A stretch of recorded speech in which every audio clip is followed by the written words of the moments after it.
हमारा आम आदमी पार्टी से जो भी मतभेद हैं वो दिल्ली सरकार के मुतालिक ज़्यादा है। भारत सरकार में उनका कोई बहुत ज़्यादा रोल भी नहीं है। ठीक है, वो एक क्षेत्रीय दल है। ये आम आदमी पार्टी किस स्टेट में क्या करती है क्या नहीं करती है वो जाने, क्योंकि और किसी राज्य में इनका कोई वजूद तो है नहीं। और पहले ये एक तरीके से भारतीय जनता पार्टी के हुक्मों पर और आदेश पर ज़्यादा काम किया करते थे। अब हम लोगों को तो खबर ये है कि उन्हें सद्बुद्धि आ गई है, इस कारण से वो इंडिया अलायंस में भी आए हैं। पंजाब की स्थिति दूसरी है। पंजाब की स्थिति केरल जैसी है। चाहे वहां लेफ्ट अलायंस जीते या कांग्रेस अलायंस जीते, दोनों इंडिया अलायंस का हिस्सा है। दिल्ली के तमाम कई लीडर्स ने अलग अलग मत इस बात पे रखे हैं। दिल्ली प्रदेश कांग्रेस का मत तो मुझे नहीं मालूम है क्या है, उसने तो ज़्यादातर इस पे ज़्यादा कुछ कहा नहीं है, लेकिन हम में से कुछ लोगों ने बार बार आम आदमी पार्टी पर अपनी तीखी प्रतिक्रिया भी कही है। लेकिन वो समय था, वो बात हो गई। अब हमारा जो भी मत है वो हमारी राष्ट्रीय जो लीडरशिप है वो जानती है।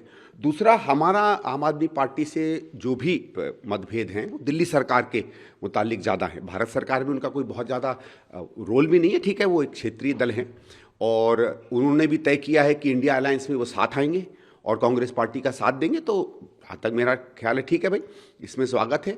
क्या इसमें अलायंस बनता है, अब क्या डिटेल्स होंगे ये तो बाद में ही पता चलेगा कि हम लोग, पहली चीज़ अलायंस होगा तो कितनी सीटों पे कौन लड़ेगा और फिर कौन कौन सी सीटें होंगी। मेरी केवल ये आशा है कि अगर अलायंस होता है तो उसके जो डिटेल्स हैं वो जितनी जल्दी हो सके तय हो जाए, क्योंकि फिर हम लोग भी जो इलाकों में कांग्रेस लड़ेगी अगर अलायंस होता तो हम लोग अपनी तैयारी पूरी कर सकें। क्षेत्रीय दल पर हम लोगों को हमारे जो भी नेतृत्व होगा वो आम आदमी पार्टी से मिले, वो हमारे लोगों से मिले, तो एक अच्छी सेना बनकर हम ये युद्ध लड़ सकें दिल्ली में। सर, लेकिन बाकी राज्यों का कैसे देखते हैं? देखिए, पंजाब की स्थिति दूसरी है। पंजाब की स्थिति केरल जैसी है। चाहे वहाँ लेफ्ट अलायंस जीते या कांग्रेस अलायंस जीते, दोनों इंडिया अलायंस का हिस्सा है। वहाँ भारतीय जनता पार्टी या उसके घटक दलों का कोई वजूद नहीं है। उसी तरीके से पंजाब में भी भारतीय जनता पार्टी का कोई वजूद नहीं है। सुन रहे हैं कि शायद अकालियों से वो कुछ गठबंधन कर रहे हैं। अब अकालियों का भी जो उनकी हालत है, मुझे नहीं लगता वो एक आध सीट भी जीतने की हालत में है। तो 13 सीटें अगर जीती जाएंगी तो या आम आदमी जीतेगा या कांग्रेस जीतेगा। कौन क्या जीतेगा मैं भी उसमें नहीं पढ़ रहा हूँ। तो एक तरीके से सारी सीटें इंडिया अलायंस की झोली में ही आएंगी।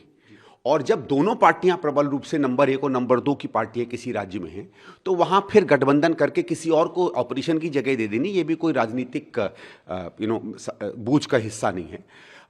जैसे और ऐसे 2-3 और राज्य होंगे शायद जहां ऐसा होगा, मुझे तो नहीं मालूम है, लेकिन पंजाब का इस हिसाब से एक अलग स्वरूप है। बाकी आम आदमी पार्टी किस स्टेट में क्या करती है क्या नहीं करती है वो जाने, क्योंकि और किसी राज्य में इनका कोई वजूद तो है नहीं। कहीं 2% ले लिया, कहीं 3% ले लिया। और पहले ये एक तरीके से भारतीय जनता पार्टी के हुक्मों पर और आदेश पर ज़्यादा काम किया करते थे। अब हम लोगों को तो खबर ये है कि उन्हें सद्बुद्धि आ गई है, इस कारण से वो इंडिया अलायंस में भी आए हैं।